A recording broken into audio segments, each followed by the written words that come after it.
今日想講一條 prime factor 嘅問題，質因數。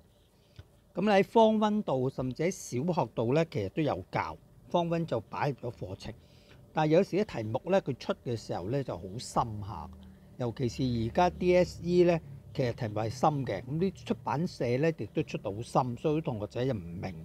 咁呢度做一次啦。咁首先第一組咧就簡單啦，就係將432做一個質因數嘅分解。答案咧就用次方嚟做，次方中文咧就叫次冪。咁好多同學係唔識呢個名詞嘅，咁啊學埋啲中文啦、中英文一齊學。咁呢個就好易做啦，因為個個都係咁做，就係學小學嘅短除啦。咁所以個 A part 咧就係將432咧做一個短除。咁啊首先除2啊，因為係雙數啊，2字尾，咁就2，咁就216啦。咁仲係雙數，繼續俾2除。咁你除嘅時候，因為佢係用 prime factor， 所以質數，所以你除嘅時候一定要係質數。咁2就一個質數啦，108，仲係雙數254，再俾個2除27，去到27咧就唔係雙數啦，咁所以要俾個3除啦，3係另外一個質數，933除晒啦。除晒你嘅432應該點樣寫呢？喺小學度咧，有人就寫2乘2，即係咁樣喺度乘埋佢，呢啲咁乘埋。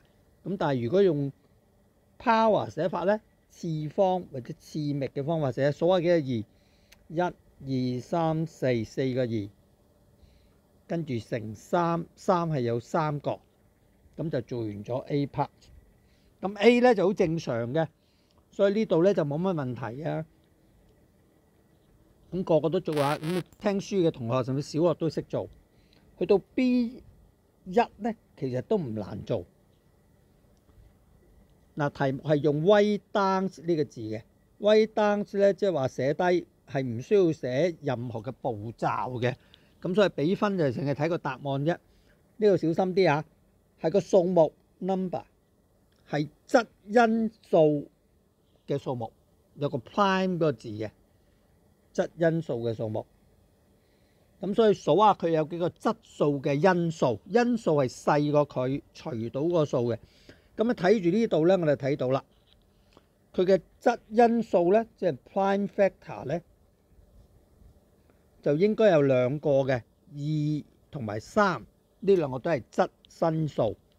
咁但係譬如佢係4除到2嘅2次方咧，佢除到4，咁4唔係一個質數，所以就唔使數啦。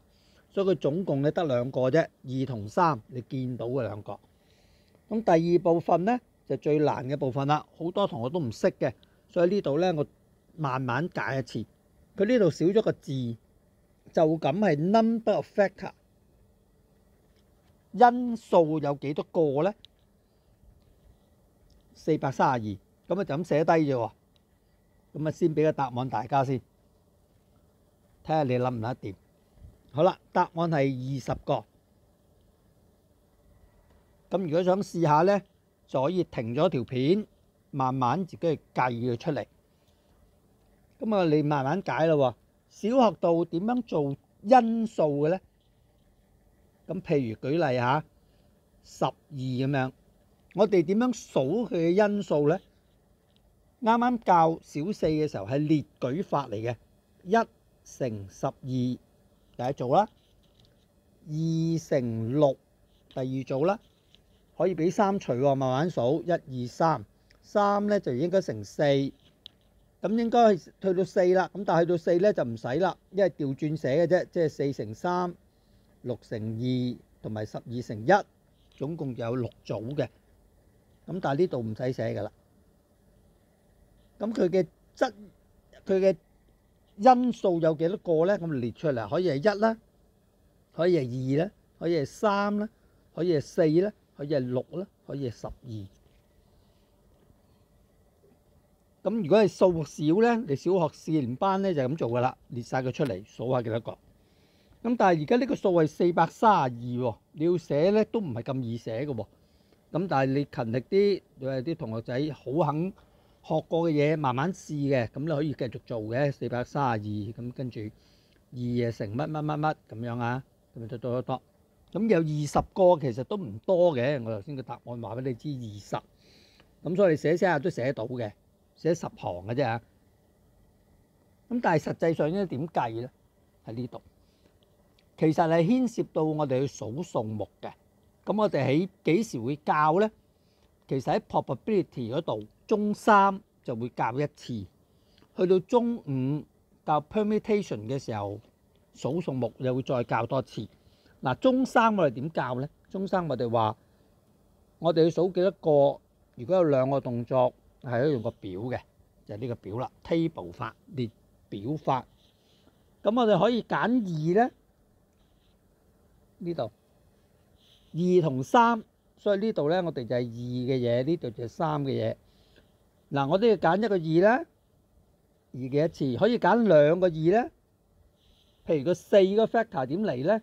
就係揀2個2啦，佢都除到6嘅6咧就係2乘3啦，就係揀呢啲2同3嘅組合乘咗出嚟，佢都係一個因數嚟嘅，就揀呢啲。咁你可以揀唔同嘅次方，即係2可以3啦，可以4啦咁樣，最多去到4次方。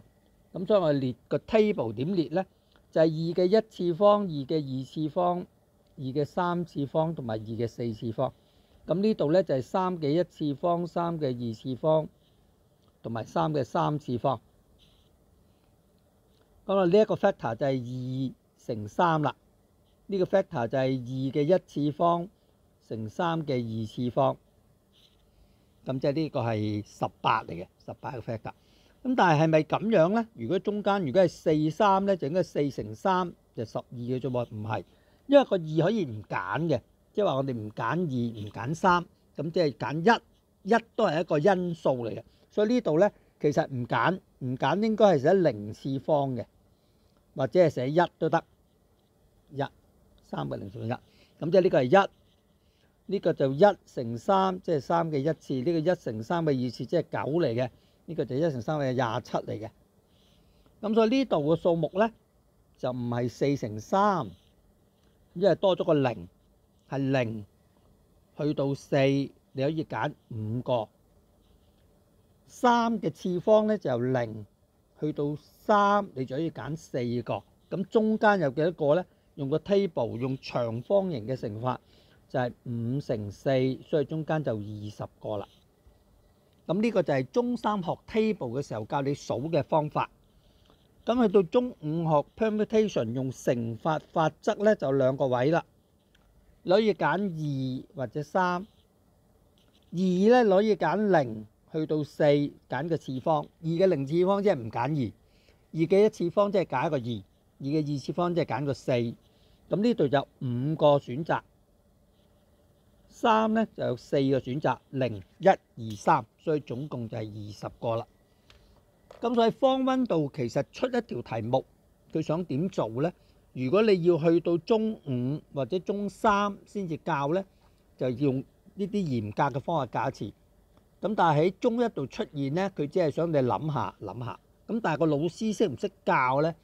或者教到你明唔明咧？如果同學仔唔明，擺咗好多時間去諗咧，其實就好嘥時間嘅。